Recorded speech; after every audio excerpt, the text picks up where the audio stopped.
In this workshop, question number 5, I would like to do the analysis of the 2/8 shell and tube heat exchanger.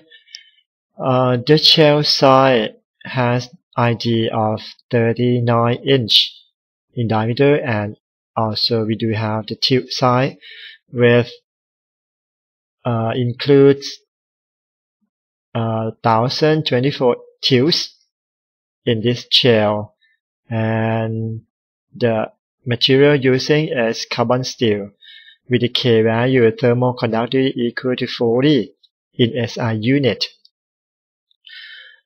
We do have the tube exchange with the shell with 16 feet long, and the buffer inside is in the vertical cutoff 25, okay, and we do have 39 segments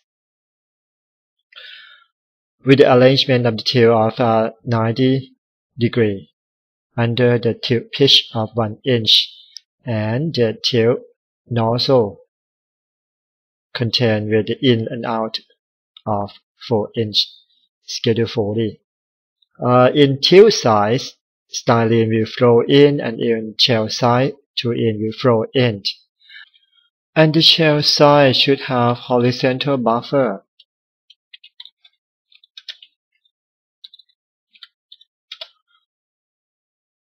To make two shell heat exchanger, and also vertical buffer in to make 39 segment. To make 39 segmental buffers. In both sides, we do have the fouling factor equal to 0.002 in the English unit. When we talk about 2/8 shell and tube, let's see. We cannot have AEL heat exchanger configuration because this is made only one in shell and 2 in tube.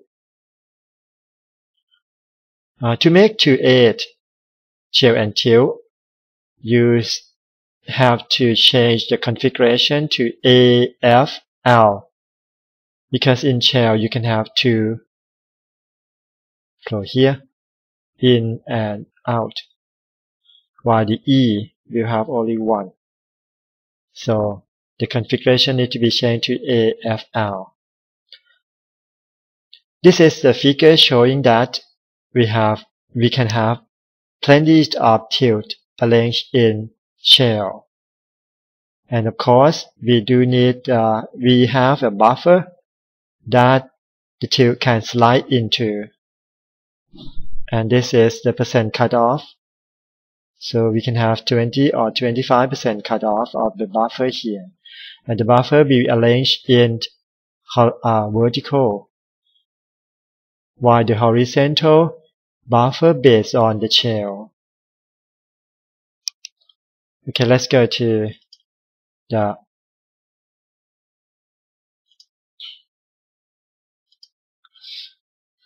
simulation here. I already put the styrene in stream and 2-in in this stream. Let's change that to 2-in.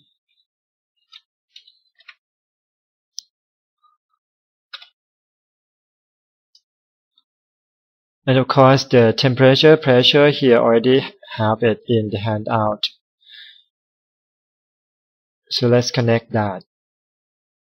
The styrene will go to the tube, out at 1, and 2-in will go to shell, out at 2. The pressure drop cannot be calculated. We need to do some configuration, added configuration first. Let's see. Before that, change this to steady state rating, and then put this in the number of shell equal to 2. However, you cannot change that because the Thema type is AEL, so change that to be AFL. Now you can have automatically changed to 2 number of shell pairs. How about the 2 pairs? We have 8. So now we are ready for 2 8 shell and tube heat exchanger. Now let's go to the shell. This is a configuration for the shell, and we have 39 inch in diameter and number tube per shell equal to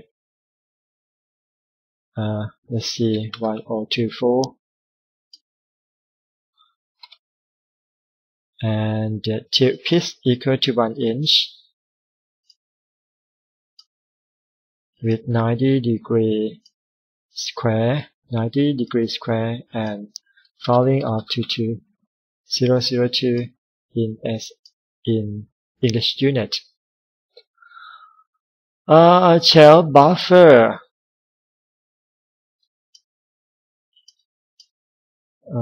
Shell orientation.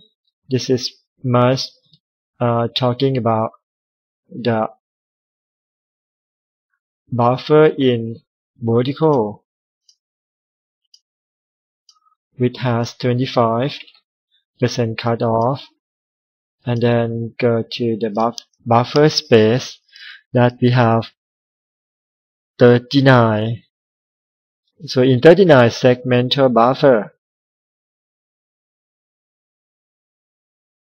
in 16 feet long, so it is about 16 by 40, so it's make 0.4.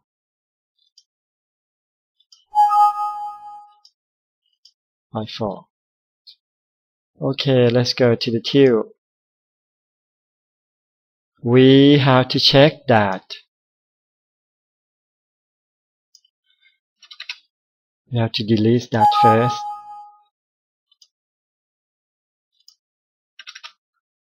Okay, the thickness for 14 schedule BWG is equal to 0.083.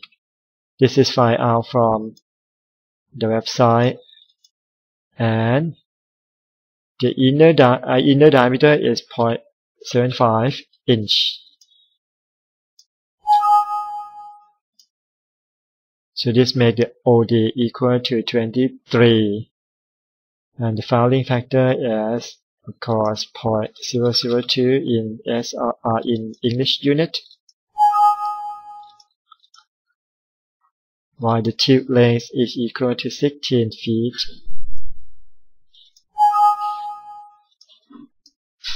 And the carbon steel has thermal conductivity equal to 40 approximately. Now we can go to the nozzle. It is said that tube nozzle inlet and downlet is at 4 inch, schedule 40.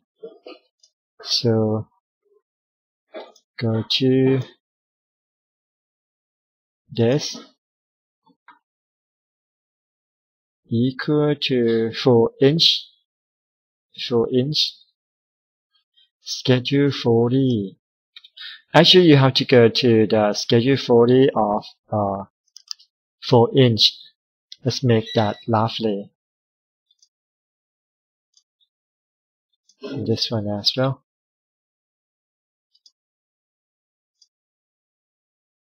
Okay, without 4 inch.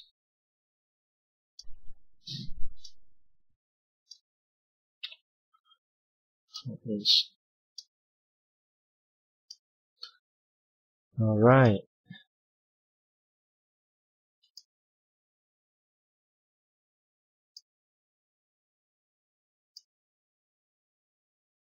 Okay.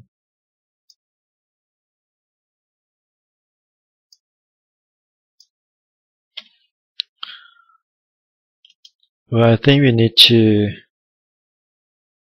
make change on the ID of the tube.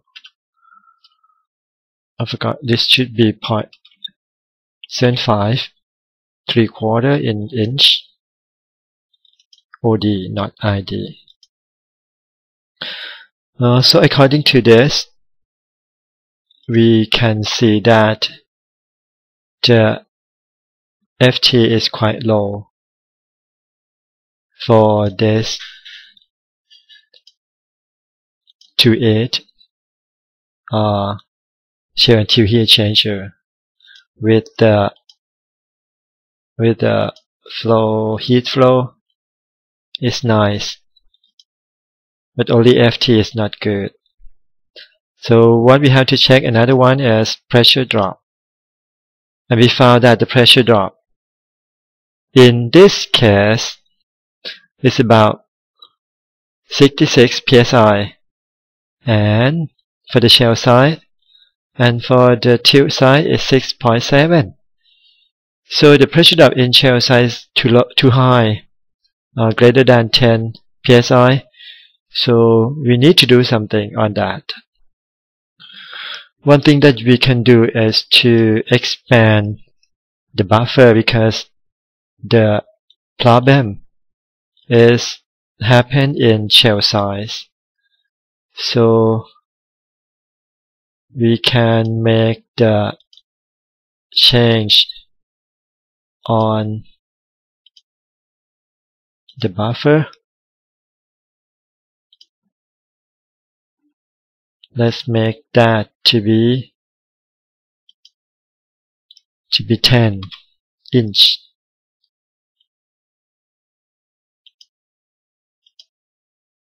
Okay. Now what we can get high performance is the FT higher than 0.75, which is acceptable.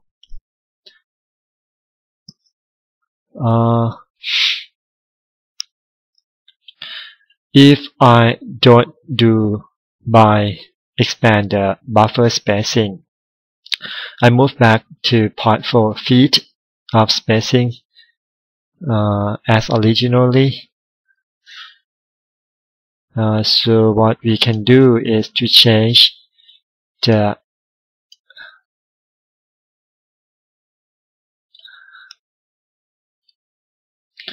okay, in this case I still keep the buffer spacing the same and try to play around with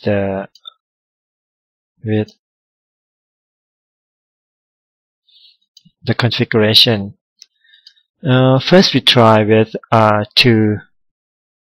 1/4 in 2 series, and what we get is the FT equal to 0.5. However, we can reduce the pressure drop, but not very much. But if we do by splitting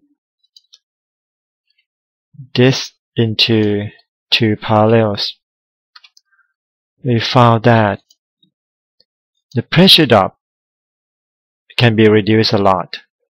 However, the FT is quite low. So, in conclusion, by changing the configuration in this case cannot be worked. Only changing the spacing of buffer that can be increase the performance of this heat exchanger, and we can still keep the configuration of 2.8.